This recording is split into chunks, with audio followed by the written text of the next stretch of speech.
Hola amigos, buenos días. Hoy viernes 15 de mayo, ya estamos a mitad de mayo, Dios mío. Eh, bueno, hoy se viene otro episodio de las entrevistas caníbales. Bueno, ya la gente comenzó a llegar acá, hombre. Y tenemos una invitada hoy desde Guatemala. eh, esto es un cuerpo para consultar hoy desde plataforma Caníbal. Vamos a hablar con Regina José Galindo. Bueno, saludos a Katia, ahora aquí está Katia Sepúlveda también, que será nuestra invitada. A Isabel Cristina Ramírez, al Inti. Hola querido Inti, amigo, ¿cómo estás? Por aquí llegó el amigo Inti, llegó Emilia. Está llegando la gente, acabamos de entrar. Bueno, también darle las gracias, digamos, agradecer a todas esos amigos, todas esas personas que se han tomado como la molestia ahí de escribirnos por WhatsApp, por Instagram, por Facebook, por todos lados, como compartiendo sus experiencias, compartiendo sus emociones sobre estas entrevistas, y la verdad que eso sí que motiva. Esto es una cosa, esto tiene que ser recíproco, mi gente, porque aquí esto es una montaña rusa. Aquí no estamos luchando con nada, sino contra el vacío, parece. Pero bueno, esa parte es muy bonita, y les agradezco a toditos, que son cientos de mensajes que nos llegan, y a veces no alcanzamos a responderlos todos, pero la verdad que nos gustaría, y para nosotros es muy lindo que pase eso. Y bueno, vamos acá a invitar a, a, a Regina. Vamos a colocarle, oye, por aquí tenemos miren, ya hicimos por acá hasta un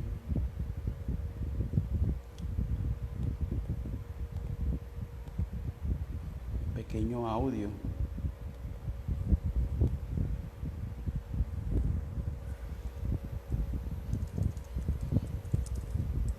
A ver, ya entre un minutico vamos a comenzar. Quería ponerle, ya tenemos hasta propaganda ya para que vean. La cosa va en candela. ¿Ah? Buenos días a todos los que se conectan.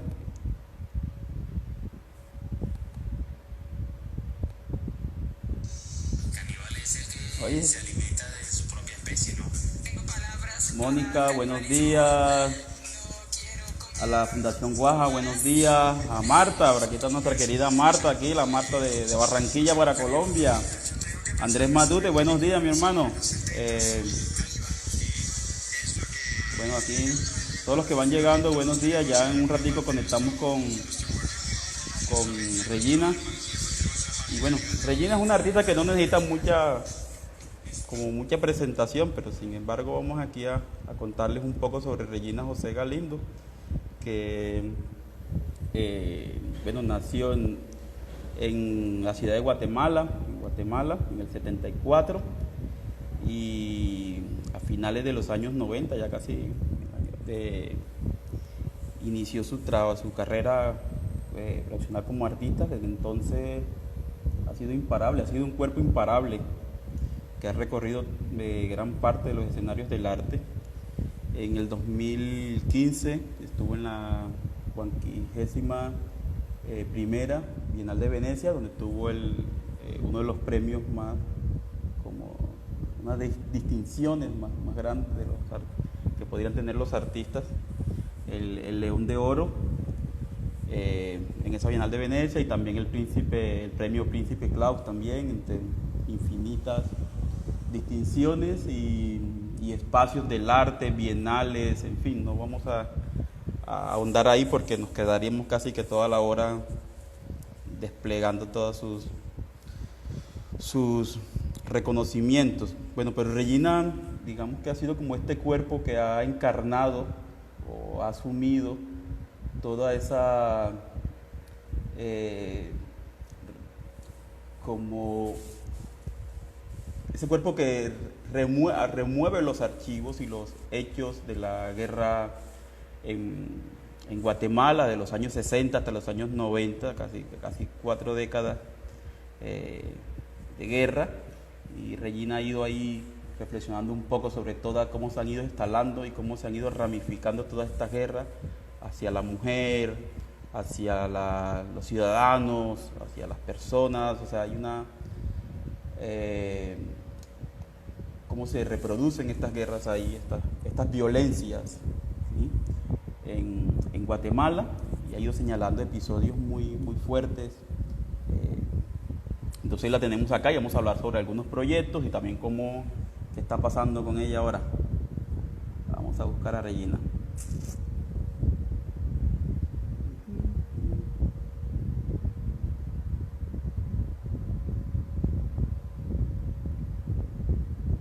Vamos a mandarle aquí.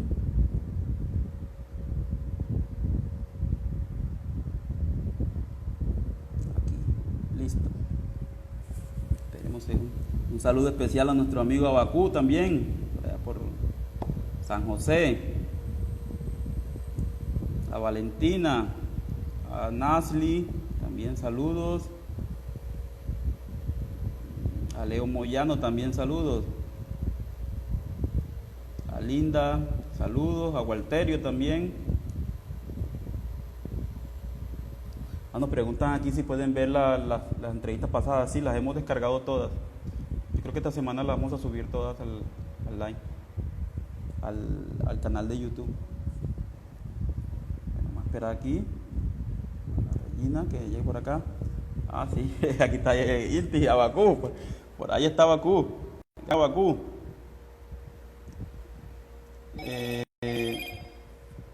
Vamos a esperar a Regina. Aquí llegó Regina. Vamos a invitarla.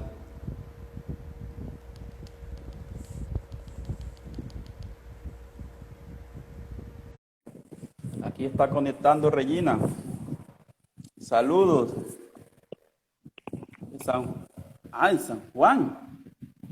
Hola Regina. Hola, hola, buenos días. ¿Cómo está ese cuerpo y esa mente? Ahí estamos, todo bien, listos para Eso. la plática. Eso, bueno, le contaba un poco a la gente que tú no necesitabas mucha presentación, pero les hacía un pequeño introducción sobre el trabajo que hacía en Guatemala en el 74 y que a finales de los 90 comienza tu carrera positiva. También las distinciones que has tenido y que no quería ahondar en todo eso porque duraríamos aquí varias horas. Pero, Rey, ¿cómo está? ¿Cómo te ha ido? Pues la verdad es que a mí me agarró la pandemia.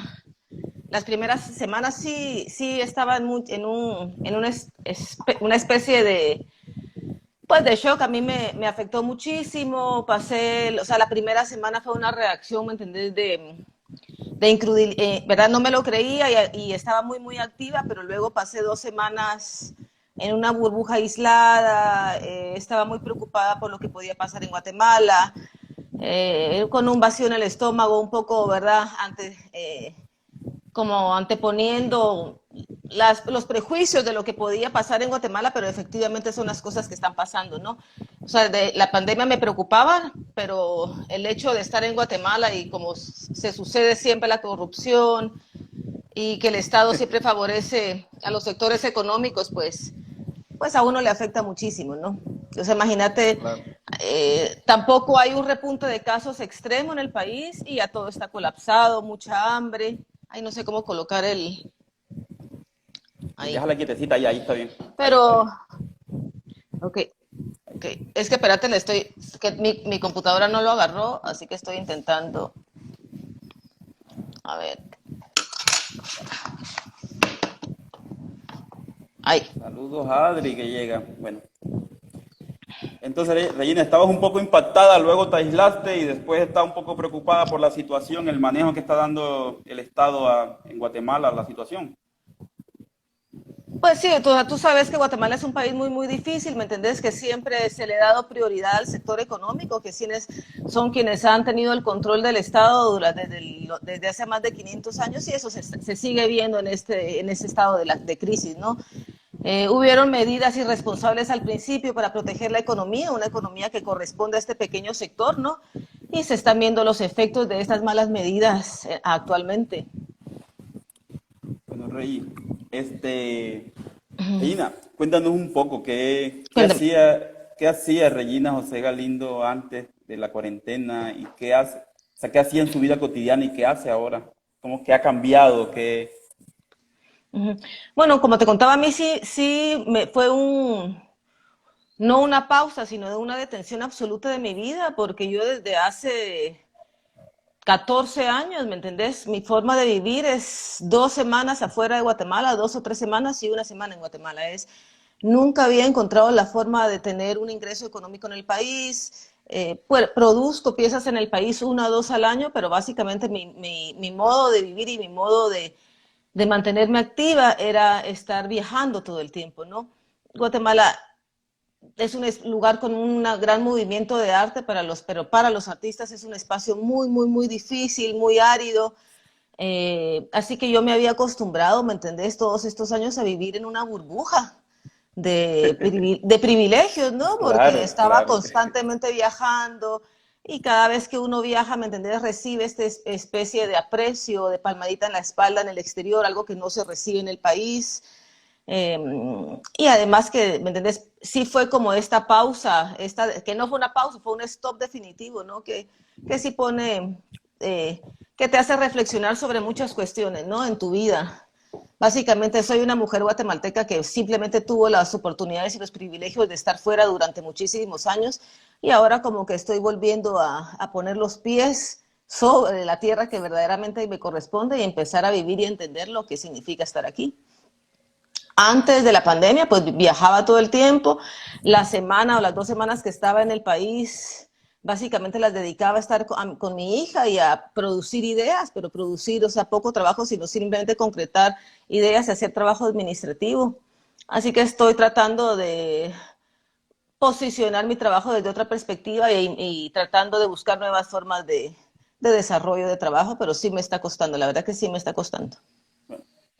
Bueno, nosotros, la invitación que hicimos nosotros, como Regina es artista, se ha especializado en todos los temas del cuerpo y ha ido ahí como andando en todo este proceso de las violencias, porque ya no es la violencia, sino las violencias en Guatemala, y cómo se remueven estas violencias en la historia, Uh -huh. y casi que juegan cíclicamente entre el presente, el pasado, hay como un juego cíclico de remoción de la violencia.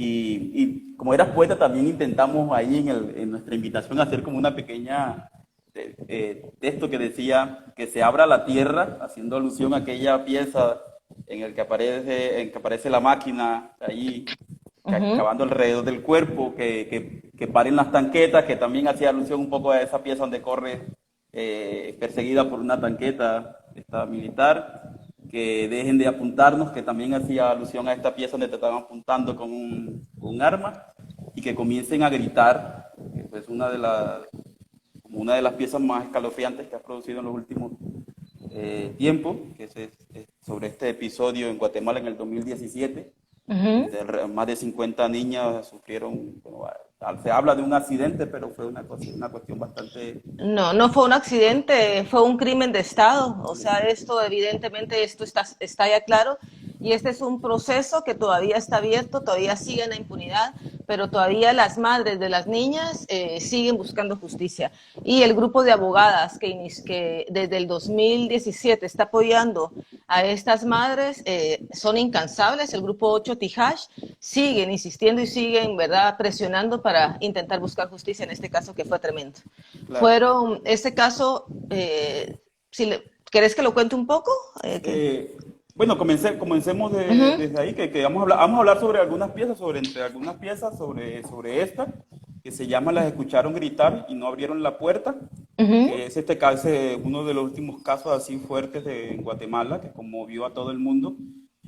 También vamos a hablar sobre a las víctimas y el gran retorno bueno, también que es esta pieza con los músicos que se produjo en Guatemala, que fue casi que de una de las Ujú, últimas, o sea, de 2017, 2018 y 2019 prácticamente, que ujú. fueron las últimas piezas, y también, bueno, haremos un recuento por todas esas luchas que has ido desarrollando a través de tu obra, ¿no? Ok. Entonces, Bueno, comencemos por esa pieza, por Las bueno, escucharon gritar. ajá, esta pieza a mí me conmovió muchísimo esta situación, nos afectó en realidad, sí fue uno de los hechos que conmovió, creo que a la mayoría de guatemaltecas y guatemaltecos. Durante esta tragedia yo estaba produciendo esta otra pieza que se llama Presencia, en donde yo usaba el vestido de 13 mujeres que habían sido asesinadas y estos casos habían quedado en la impunidad. Y justamente ese 8 de marzo del 2017, que era el Día de la Mujer, yo estaba utilizando el vestido de una niña que se llamaba Dorita. Eh, ese día yo ya estaba emocionalmente alterada porque pues, este proyecto de presencia era muy duro, era un proyecto en donde yo intentaba manejar la energía de las mujeres, formalmente era muy sencillo, yo había conseguido 13 vestidos de mujeres asesinadas, los usaba durante 2 horas cada día, convocaba a un público y el día de cada performance yo tenía una hoja con información de vida de la víctima, ¿no? La mayoría de estos vestidos fueron prestados por las familias, no eran los vestidos de las mujeres que habían sido asesinadas, sino vestidos que las familias guardaron como una memoria, como un tesoro. Pues ese 8 de marzo yo tenía el vestido de Dorita, era una niña de 12 años con síndrome Down, que vivía en un barrio muy humilde. 4 vecinos entraron a la casa, violentaron sexualmente a la madre y a la niña, las torturaron, las amarraron con un alambre de púas, tiraron el cuerpo de la madre a un barranco creyendo la muerta, regresaron a la casa, echaron gasolina y prendieron fuego a la casa, la niña murió quemada. La madre la sobrevive y es la madre quien presta este vestido. La niña era de 12 años, pero como yo físicamente soy muy pequeña, el vestido me quedaba perfecto. Esta historia era tan terrible que yo estaba emocionalmente muy afectada y el público que acudió ese día al performance estaba también muy afectado. Y recibimos la noticia ese día de la quema de las niñas. Nosotros ya nos habíamos enterado del episodio la noche anterior por una cadena nacional. En ese momento el presidente era Jimmy Morales y salió dando un aviso de que un grupo de criminales se habían fugado de un refugio. A las pocas horas, en Twitter y algunas redes, ¿verdad? Se lograron filtrar algunos videos que las niñas tomaban, porque algunas de estas niñas tenían móviles, y nos dimos cuenta que no eran criminales, eran niñas de 12 a 16 años que habían escapado de un refugio, y llegamos a ver videos del grupo de estas niñas muy, muy pequeñas, un video muy, muy duro, donde estas niñas estaban rodeadas de cientos de policías y soldados antimotines con todo tipo de armamento, vestidos de negro, y las niñas estaban cantando una canción del Buki. Y ellas cantaban, si no te hubiera sido, hoy sería tan feliz. Y una de las niñas le decía a las otras, no lloren, no tengan miedo, no lloremos, no tengamos miedo, nosotros somos más fuertes y vamos a salir, vamos a estar bien.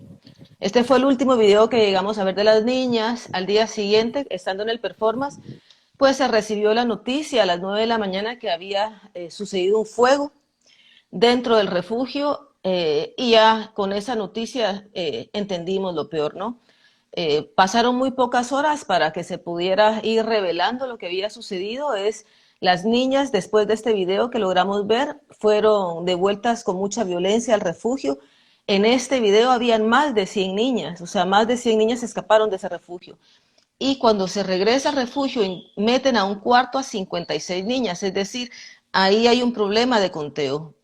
Se habían fugado más de 100 niñas, meten a un cuarto a 56, ¿dónde están las demás niñas? En ese cuarto las dejan encerradas durante muchísimas horas, sin baño, sin comida, sin absolutamente nada.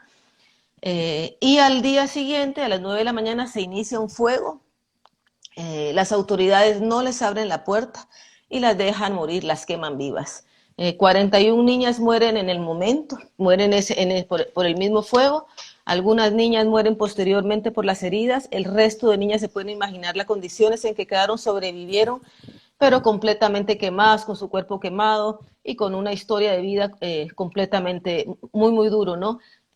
Para que entendamos la dureza del caso, estas niñas eran niñas que el Estado había tomado para protegerlas. Eran niñas Claro. que habían sufrido violencia sexual en sus propios hogares o en contextos cercanos que el Estado ha tomado para protegerlas, este refugio era controlado por la esposa del presidente y muchas de estas niñas estaban embarazadas.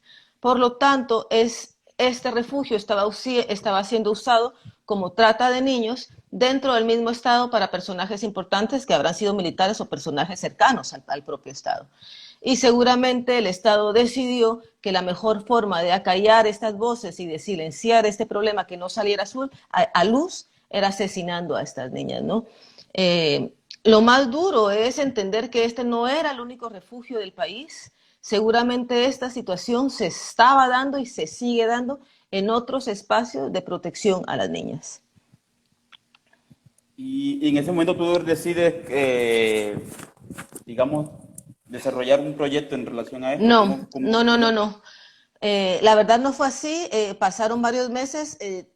Este era un proyecto tan duro, pues sí, habré tenido más de algunas ideas como las he tenido ahorita con la pandemia, pero son temas tan sensibles que hay que tener mucho cuidado al momento de tocarlos, ¿no? Yo no elaboro ningún proyecto en ese momento, pero con los meses recibo una invitación de 8 Tijash, de una compañera que se llama Aisling, y ellas se han organizado y con las madres y han invitado a un grupo de artistas con la intención de que las artistas hagamos un proyecto para que este proyecto, si sale de las fronteras de Guatemala, ayude a que la información se ponga sobre la mesa de discusión y que salga a las fronteras del país. No es, el proceso judicial está pasando a pasos muy lentos en el país y es el grupo de abogadas y las madres creían que con la estrategia de hacer conocer esta historia afuera, podríamos hacer un aporte. Y se nos invita a un grupo de personas, dentro de este grupo está Sara Curruchicho, Rebeca Lane, por ejemplo, y también yo estoy incluida, y tenemos algunas reuniones, varias reuniones con las madres y con las niñas sobrevivientes, y a través de la invitación y el permiso de ellas y las niñas es que entonces producimos el proyecto. El proyecto lo hago en la Casa de la Memoria, otra institución, ¿verdad? De mucha responsabilidad social, en donde yo ya había desarrollado otros proyectos y formalmente era tratar de tomar la escena que había sucedido.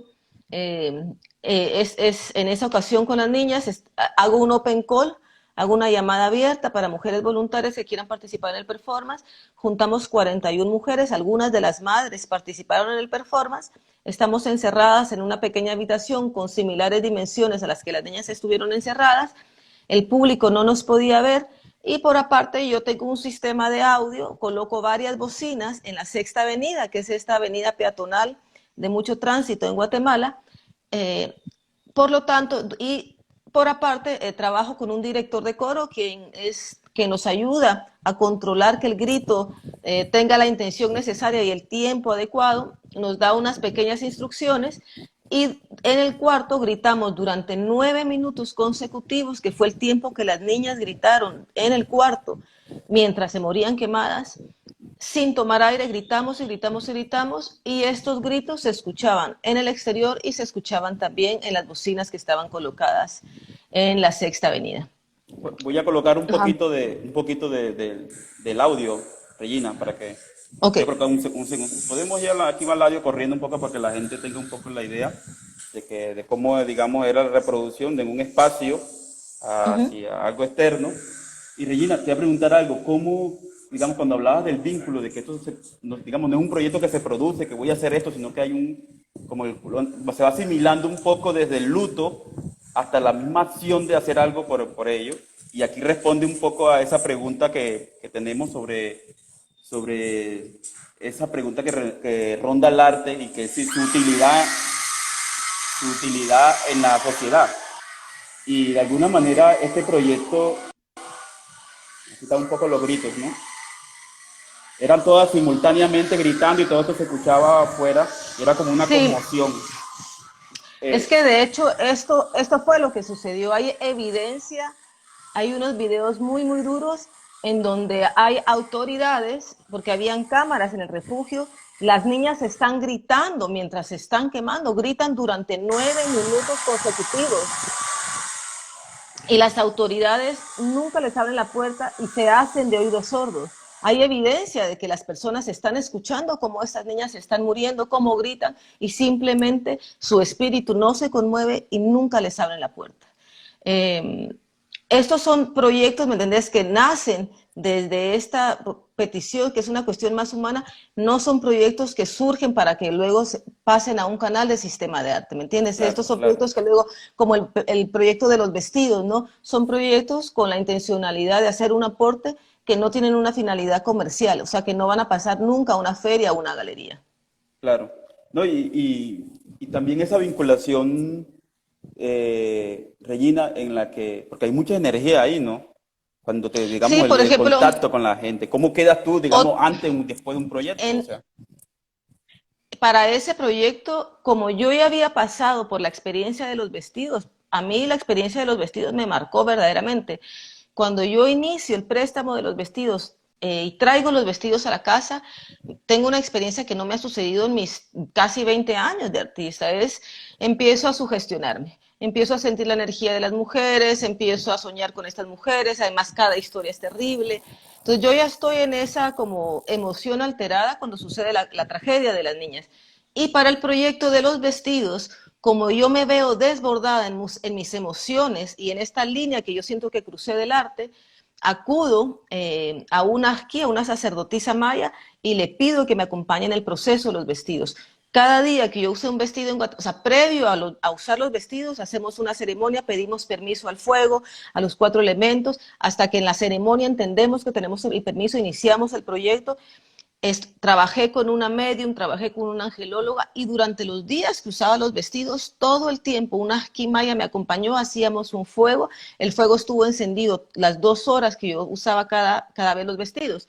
Con este aprendizaje, que yo ya sabía que era un tema que me sobrepasaba, utilizamos la misma estrategia con el grito de las niñas, es decir, estamos trabajando con un dolor que nos sobrepasaba a todas.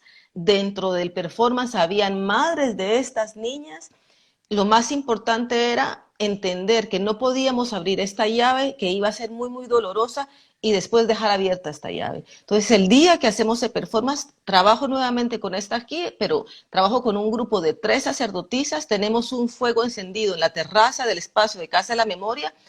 Previamente nos preparan, nos limpian, ¿verdad? Hacemos esta ceremonia del fuego, pedimos protección y luz, y posteriormente al performance, que las 41 mujeres terminamos rotas, porque fue durísimo, fueron 9 minutos de gritar sin tomar aire, pero ninguna de estas 41 mujeres que estábamos adentro salimos ilesas, todas nos rompimos. claro. Así que previamente esto ya lo habíamos estipulado que posiblemente podía pasar, y efectivamente pasó. Así que al terminar el performance subimos nuevamente con la Sajki para que pudiera controlar y bajar las emociones, porque el punto y la responsabilidad como artista era, no podemos abrir ese chorro de dolor y después del performance dejar que cada quien Claro. se vaya con esa energía, ¿no? Necesitamos contener esta contención y después ya poder regresar a nuestras casas pues un poco liberadas y más ligeras, ¿no? No con esta pesa y con esta carga del dolor que representaba esta acción y lo que representaba la muerte de esas niñas. Y de alguna manera, Regina, ¿crees que esta acción acompaña actualmente la lucha? Porque dice que este proceso aún está abierto, y que sí hay un velo de impunidad ahí, pero también esta acción ha ayudado a mantener como el señalamiento o la atención sobre esta acción que ya casi cumple 3 años ya. Pues creo que eso sería muy utópico pensarlo, ¿me entendés? Es un grano de arena, es un grano de arena que ha servido para hablar de la situación y la realidad más allá de las fronteras de Guatemala. Se le ha dado algún uso al documento. Me gustaría pensar que los esfuerzos que hemos hecho todas las artistas y artistas que estuvimos involucrados fue un grano de arena, pero tengo que ser realista y ser honesta, el proceso es muy, muy lento porque es un crimen de Estado, ¿me entiendes? Han habido una serie, además de crímenes posteriores, se han asesinado personas cercanas a las niñas, testigos del caso, es verdaderamente un proceso muy, muy entrampado. Y yo no creo que a través de una pieza de arte, de un performance, se pueda resolver un caso de esa profundidad. O sea, ¿me entiendes? Es cuando uno empieza a sacar la raíz de este problema, te das cuenta que el Estado guatemalteco seguramente ha estado haciendo esto a lo largo de decenas de años, ¿no? Es la utilización del cuerpo de las niñas y las mujeres ha sido, ¿me entendés?, una herida abierta para nosotros como sociedad y estos casos se venían viendo desde los años 80. Entonces, entiendo que este proceso es tan duro y tan difícil porque está tocando, ¿me entendés?, venas profundas de este problema. Claro, Un problema histórico. es una, digamos, es otro escenario, digamos, para aportar, porque es una lucha colectiva además, ¿no? Exactamente. Es una lucha colectiva de muchos sectores, de muchas personas, y que tú como artista llamas desde ese espacio a esta problemática, ¿no? Sí, hubieron muchísimas aportaciones de grupos de artistas, por ejemplo, en el Parque Central, las madres colocaron un altar que han intentado quitar y vuelven a poner donde están las cruces y las fotos de esta niña, y un artista de manera anónimo, que es un amigo muy querido, colocó un 56 muy, muy, muy grande en color rojo, y ese 56 de hecho sí fue un gran aporte, ¿no? Porque apareció una madrugada en el centro de la plaza y ese 56 pues era un recordatorio para toda la población de que estas 56 niñas nos hacían falta, ¿no? Entonces sí creo, ¿entendés?, que desde varios sectores hubieron varios aportes y pues nos gusta creer que cada quien a su modo pues puso un granito de arena para que esto por lo menos siga en la mesa de discusión. Que no se olvide, ¿no? El dolor no se ha olvidado, la herida no está cerrada y simplemente insistimos para que no se deje de debatir sobre esto porque el proceso sigue y la lucha sigue. Bueno, Regina. Y en el 2018, Regina, sí, yo creo que tu obra es un como acontece en la medida en que acontece el país, ¿no? Que acontece como la energía del país, va como tocando la energía del país, va como que ahí con la situación, ¿no? No es algo Sí, que sale que un proyecto, no, va ahí como acompañando ese, como ese luto y esa memoria, ¿no?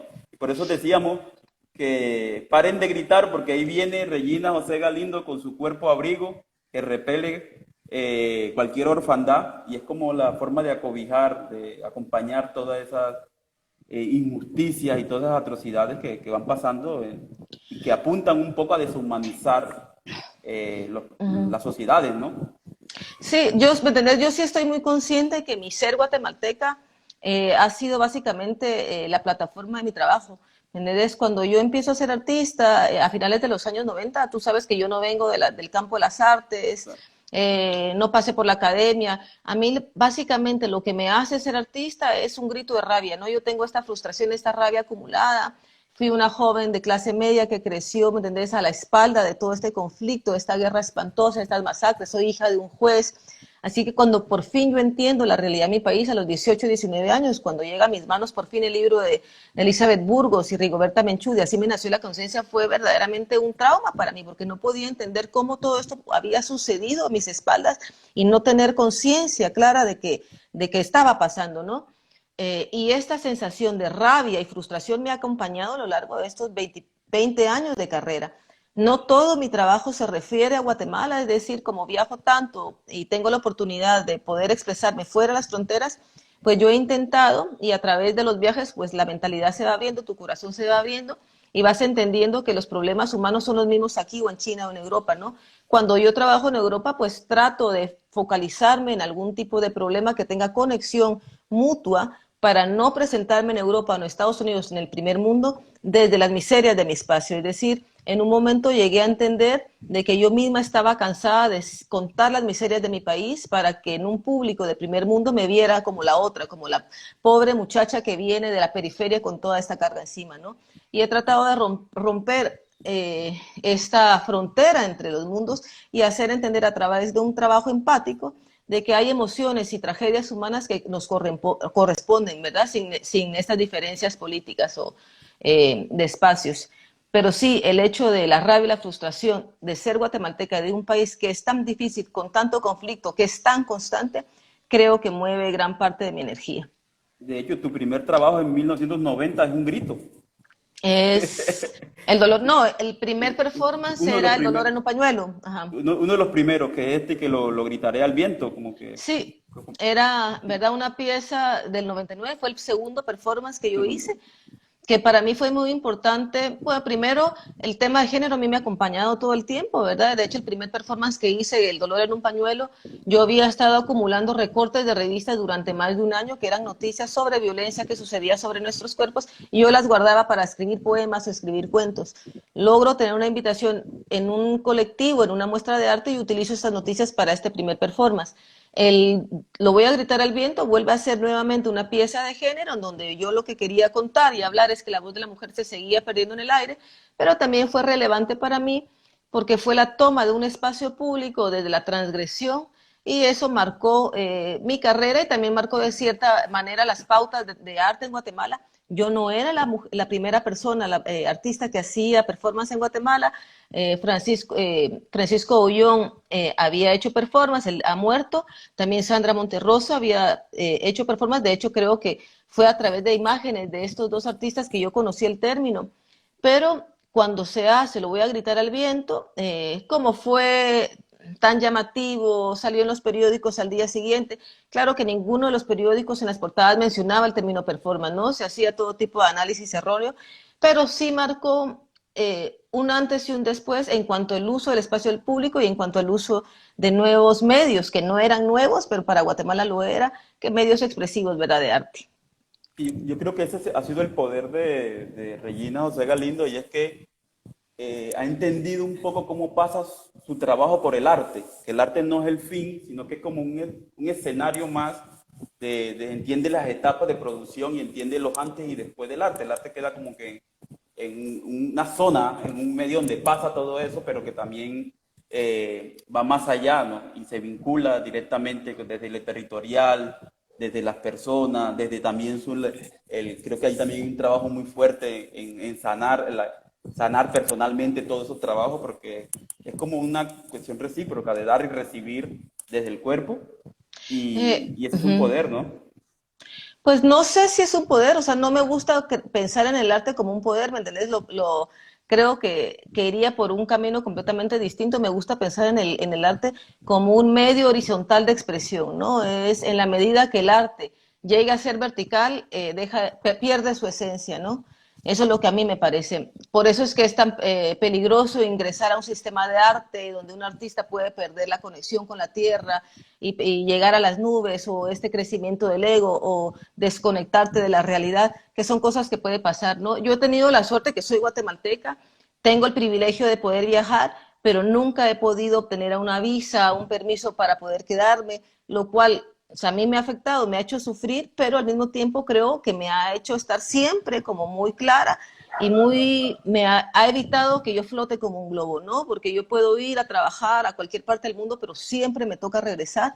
Y este lugar de tristeza, conflicto, frustración y corrupción alimenta, ¿me entendés? Mi realidad, mis emociones de seguir sintiendo que pertenezco a esta tierra de conflicto y me hace mantener siempre la energía de querer seguir trabajando, ¿no?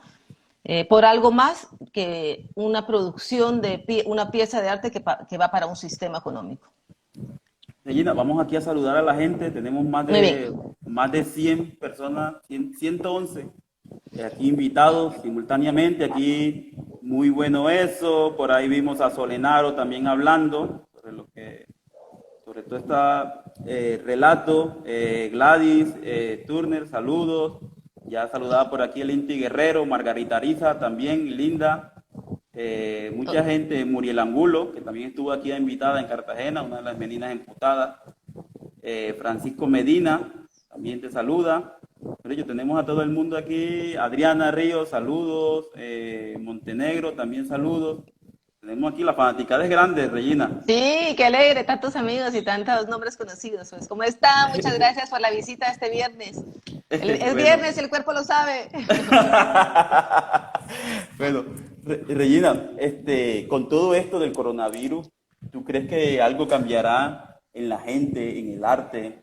¿Tú cómo percibes eso desde tu experiencia, no? Eh, durante unos segundos perdí tu voz. ¿Me puedes repetir la pregunta? Que con todo esto que ha desencadenado el coronavirus, ¿tú crees que algo Wow. cambiará en las personas, en el arte, desde tu experiencia? ¿Cómo puedes contar esto? Eh, Fíjate que estoy teniendo muy mala comunicación. Te oigo Espérate un momentico. entrecortado, perdón. Bueno, dale, vamos a ver que ya se pasa. ¿Me escuchas bien ahora? ¿Sí me escuchas? Uy, mi comunicación aquí Deja, en el pueblo creo que no es la mejor. Te escucho entrecortado y si me lo escribes, ahora ya te perdí. ¿sí? Eh, ¿Ahí me tienes? sí, ahí ya te tengo. Eso, vale, pues. Rey, Perfecto. te preguntaba que en medio de todo esto, de esta incertidumbre y esta crisis que ha desencadenado el coronavirus, ¿tú crees que a futuro algo cambiará en las personas, en el arte, de lo que tú logras percibir?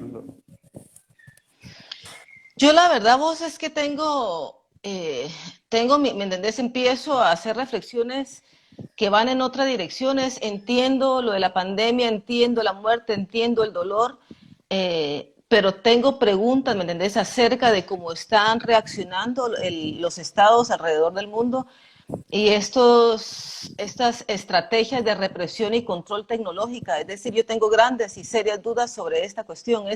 Entiendo la protección que tenemos que tener, entiendo el dolor y la muerte, pero ya no estoy soportando, ¿me entendés? Tengo muchísimas dudas y está empezando a hacerme muchísimo ruido y le tengo terror, más allá de la muerte, a la capacidad que el Estado económico, que es un Estado mundial, pueda ejercer sobre nuestros cuerpos y sobre nuestra vida futuro.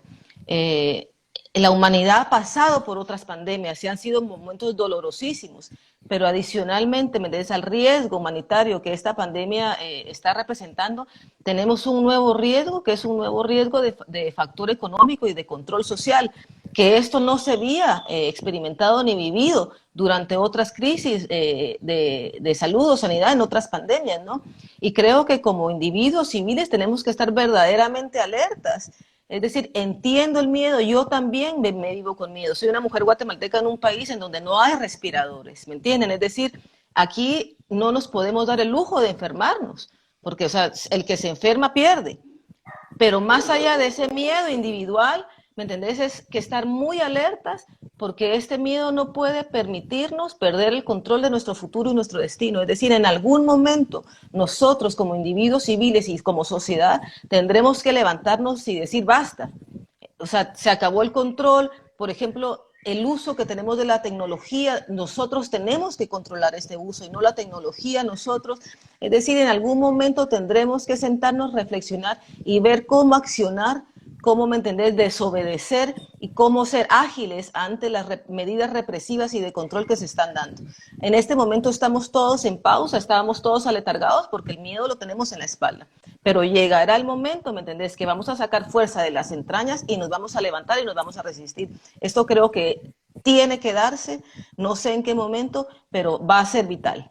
O sea, no Claro. vamos a permitir, ¿me entendés?, tener esta bota sobre nuestra cabeza y que el miedo, ¿me entendés?, niegue el futuro de mi hija. Es decir, yo sí tengo un terror hacia cómo se va a desarrollar el futuro de mi hija y no voy a permitir, ¿me entendés?, que se le niegue, que se le reprima, que se le controle. Si yo puedo hacer algo para evitarlo, lo voy a hacer. Y supongo que muchas personas y la sociedad en algún momento también se va a levantar y también vamos a accionar de manera colectiva. Regina, y de alguna manera hay miedo también, porque las personas que están allá decidiendo por todo el mundo también lo han hecho todo el tiempo con el metro y la calculadora en el bolsillo, ¿no? Y hay problemas con Exactamente. eso. Es que, ¿me entendés? Estamos llenos de preguntas y de dudas.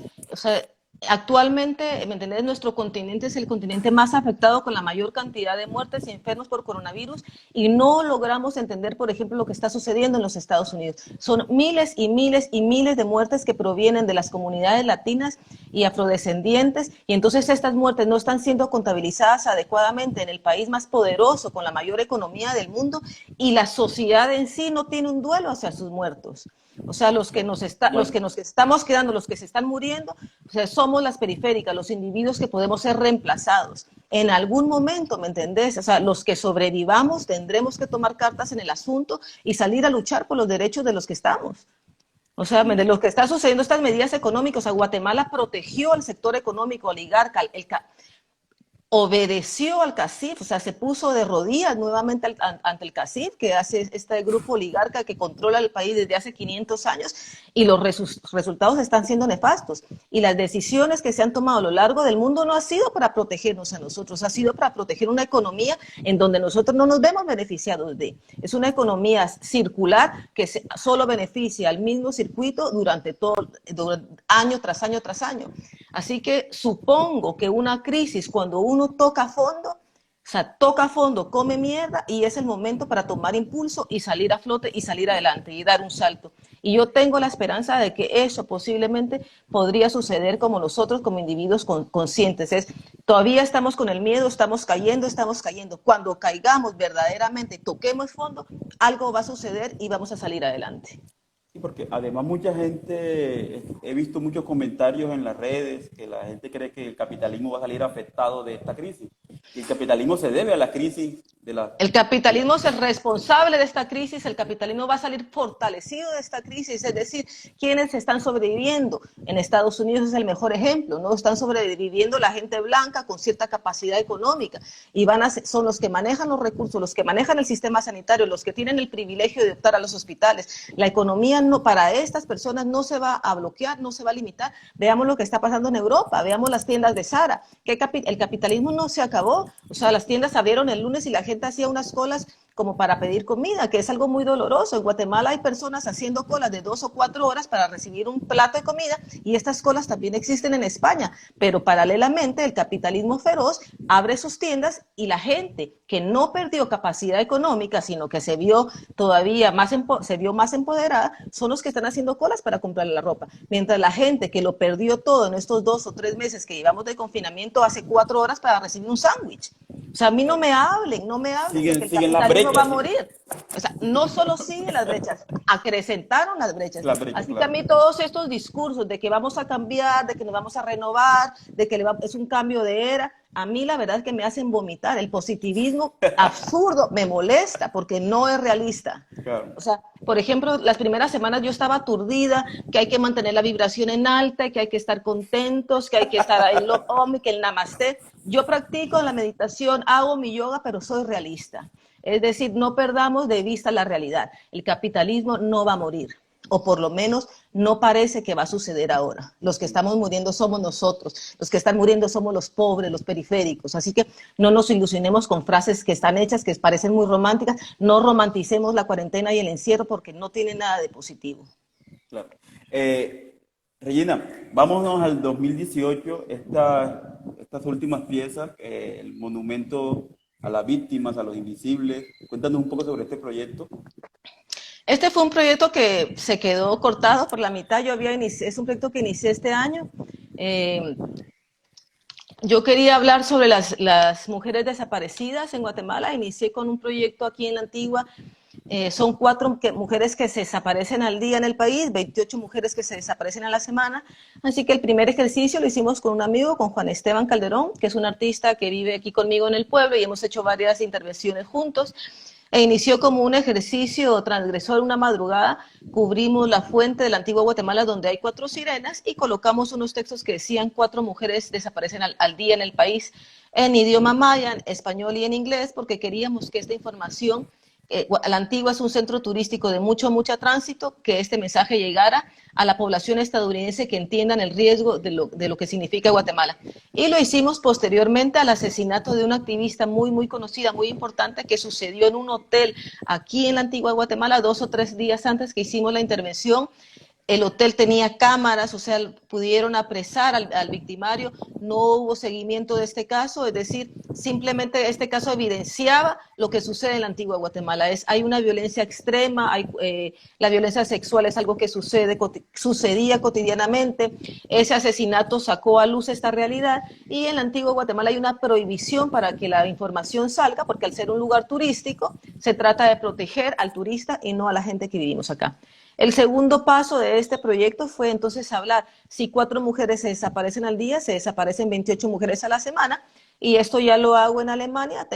Hago una convocatoria abierta trabajamos con 27 voluntarias, yo soy la 28, la octava, la mujer número 28, estamos cubiertas con telas negras y lo hacemos en un espacio público de, no me acuerdo exactamente la hora, lo hacemos durante 2 horas, 2 horas y media, pero hemos calculado cuando el sol se oculta y se desaparece la luz, estamos las 28 mujeres en este espacio verde hermosísimo y nos vamos desapareciendo junto con la desaparición de la luz. Fue una pieza muy poética e intentaba hacer la tercera parte de las mujeres que desaparecen al mes y las mujeres que se desaparecen al año, que seguramente lo retomaré si esto pasa. Esta es otra cuestión que a mí, por ejemplo, me hace mucho ruido, ¿no? Esta cuestión de la pandemia puso en pausa todas nuestras luchas, cuando nuestras luchas deberían de continuar, ¿no? Por ejemplo, la lucha de género, la violencia que sucede contra nuestros cuerpos. Esto no se detuvo durante la pandemia, al contrario, se ha incrementado. O sea, cada día se reciben decenas de alertas por violencia que sucede dentro de los hogares, los asesinatos contra el cuerpo de las mujeres se siguen sucediendo, pero la desaparición de las mujeres se sigue sucediendo, las alertas a Alba Kenneth en Guatemala siguen todo el tiempo activas, pero esta situación de la pandemia ha hecho que todas nuestras luchas y este esfuerzo de años se haya quedado estancado. Así que en algún momento tendremos que retomarlo, porque el que se haya estancado, porque estamos en esta pausa del miedo del coronavirus, no significa que esos problemas hayan dejado de existir. Al contrario, se han exacerbado. En algún momento tendremos que retomar esas luchas también. Regina, y bueno, yéndonos un poco a soñar, ¿cuál sería el mundo ideal para Regina José Galindo? Pues yo no creo, ¿me entendés?, en el mundo ideal. Es decir, soy, lo que te decía al principio, soy muy realista. Entiendo que la humanidad, al ser humanidad, tiene estos conflictos de ego, de poder y siempre vamos a estar machucándonos unos contra otros, pero sí soñaría con un mundo en equilibrio. Es decir, sí sueño, ¿me entendés?, con la posibilidad de la autonomía y la soberanía alimenticia, de que la gente pueda definir y decidir sobre su propia tierra, de la independencia económica. No sueño con un mundo de prosperidad que todo el mundo sea rico, porque para que todo, ¿me entendés? Sueño con un mundo donde todo mundo, donde la mayoría de manera horizontal pueda acceder a sus necesidades básicas, que tenga su tierra, que pueda tener sus propios cultivos, que haya un sistema, ¿me entendés?, económico no controlado desde un gran estado, sino que fuéramos autónomos. Soñaría en algún momento, ¿me entendés?, que Guatemala dejara de ser el patio trasero de los Estados Unidos, que fuera una nación independiente, que fuera una nación plural. El movimiento que hubo hace un par de años en época electoral con Telma Cabrera para mí fue una gran ilusión. Es decir, soñaría con que ese movimiento maya indígena siguiera creciendo, se siguiera empoderando y que pudieran llegar a tener mayoría en este país. La mayoría de este país es una mayoría maya, que pudiera sentirse en su tierra, que recuperaran el derecho de sus tierras, de sus vidas, y que pudiéramos tener una vida digna, ¿no? Telma Cabrera tenía un eslogan que era maravilloso y que era muy, muy sencillo, que era: abogamos por el buen vivir. Básicamente el buen vivir es un vivir horizontal, digno, decente, sin soñar, ¿me entendés?, con el oro y con la riqueza, sino el buen vivir simplemente significa tener lo que yo necesito para mi propio bienestar, para mi paz, para desarrollarme, sin necesidad del poder y la determinación y la orden del otro, ¿no? Soñaría con, ¿me entendés?, un grupo de campesinos que tienen su propia tierra y que no son que los niños dejen de trabajar para las fincas cafetaleras, ¿me entendés?, de la gente que son dueñas de estas tierras desde hace muchísimos años. Sueño con el buen vivir. Regina, y tú que digamos no te formaste formalmente, por decirlo así, dentro del mundo del arte, ¿qué mensaje le dejas a los chicos que están estudiando, que se están formando hoy en la escuela y que también tienen Que, intenciones, a ver, de trabajar el cuerpo? pues que se formen. La verdad es que yo sí tengo ese vacío, me va a acompañar todo el tiempo. No es el espacio de formación que uno pueda tener en sus años de juventud, ¿me entendés?, van a ser vitales y esenciales. No es que sea verdaderamente necesario y que sin eso no te podés construir un futuro. Claro que sí te lo podés construir. Hay miles de formas de construir a partir de la intencionalidad que tú tengas en la vida. Pero, por ejemplo, yo sí me preocupo mucho, ¿me entendés?, por las oportunidades de estudios que pueda tener mi hija. Sí creo que la información que puedes recibir a través de una cuestión sistematizada puede ayudarte a llenar espacios de información que de manera independiente o sola te costaría un poco más, ¿no?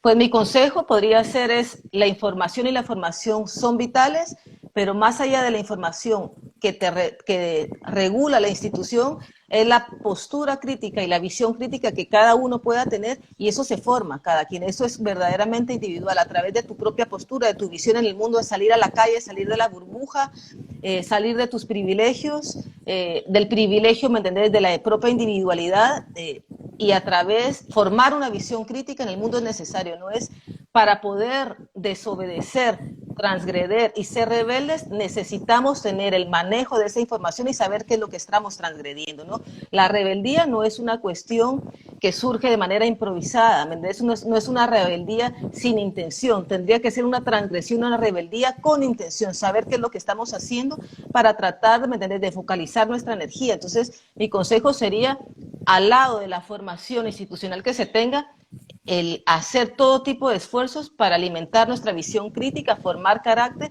porque esa información y ese carácter es lo que nos va a ayudar a transgreder lo que necesitamos transgreder para buscarnos un destino distinto. Para mí la desobediencia y la transgresión son vitales.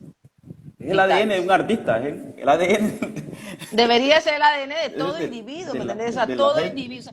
No va a haber manera, ¿me entiendes?, de que pensemos en un futuro distinto si no tenemos la capacidad de desobedecer, de rebelarnos y transgredir.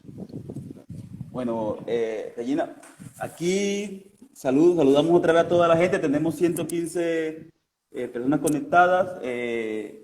También les contamos que en el transcurso del día vamos a compartir un pequeño fragmento del video del monumento a las víctimas. Y le queremos dar las gracias a Regina por este tiempo tan valioso, por sus palabras, por acompañarnos en estas sesiones caníbales. Y bueno, Regina, ¿qué más que Regina que un cuerpo caníbal, Dios mío? El caníbal aquí, pues aquí tengo también al caníbal, ¿verdad? Hubiera sido lindo poder entrevistarlo desde la tumba.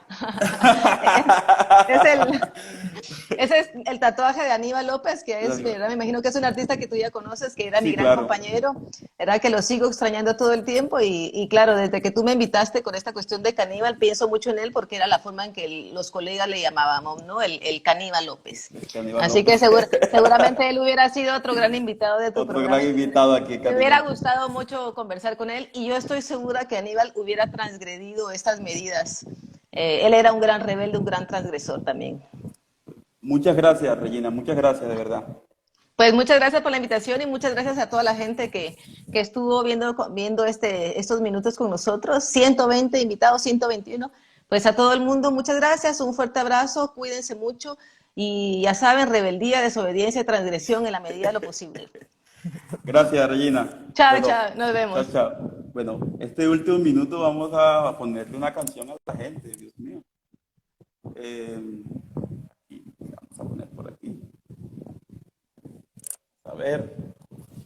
Bueno, no, gracias a todos que nos acompañaron por sus aportes. De verdad, a veces uno no puede leer todo porque nos quedan casi una hora y se va muy rápido. Pero gracias, saludos, de verdad, muy especiales a todas las personas que nos escriben, los leemos.